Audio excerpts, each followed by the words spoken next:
how old are you? I'm 18. 18. Yeah. Okay. So you're high school, or you out of Yes, high school? Okay. senior in high school. So Yep.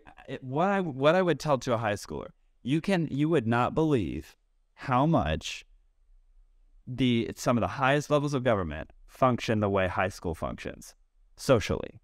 Like the social pressure controls so many members. Like everybody thinks it's dirty money. Dirty money tribes. You know, it's an estimate that over $100,000 has been spent on attacking Freedom Caucus members in the last 6 weeks. So dirty money is there. But dirty money is not going to, really control my members or get people out of office. Maybe in an election, but generally they can throw their money around. But what controls people is, in this situation, the leadership and other members getting mad at people and ostracizing them and not giving them their The social pressure. Who's going to sit with them in the caucus lunch? I kid you not. Like, that's how people will come and be like, oh, you're burning relationships, and people are going to be upset at you. Like, if you put that amendment out, then I'm like, well, my constituents, the 40,000 people that I represent, want me to put this amendment up and make this legislation better. And you're coming to my desk telling me, don't do that because people in purple districts are going to be upset at you. And that is their argument.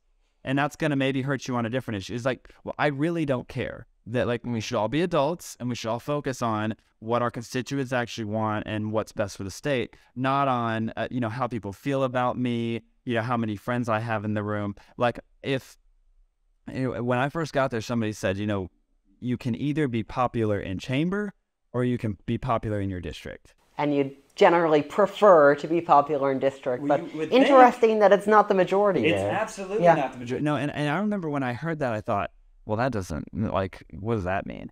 And because you think, well, surely people are not controlled by such silly things as people, yelling at them and getting upset. I've sat through caucus meetings and meetings that weren't even caucus meetings, just like side private conversations with 5-6 legislators, where it was literally a whipped up frenzy of an emotional, like, how can you do this? Why you're gonna make people look bad? And people who had strong values, who knew it was the right thing to do, caved because of that kind of pressure. The social pressure. Yes, and I've seen it happen over and over again. And Jim DeMint, who is one of the big proponents of the Freedom Caucus, and he started a group called CPI, Conservative Partnership Institute. He lived through Congress and as a House member and as senator, and he saw the way that the system works, and everything in D.C. and in Columbia operates so that that it's difficult for you to make the right decision if you're a conservative.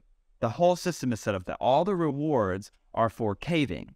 All the rewards are for not speaking up, not forcing votes.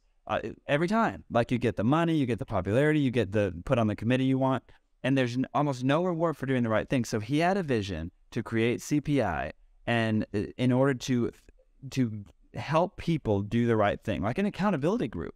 And it's that group combined with the Freedom Caucus Network that is the intent. They want to give us, like, organization, give us cover, like help us figure out how to work together so that we can be literally accountability partners for doing the right thing and fighting for our conservative values.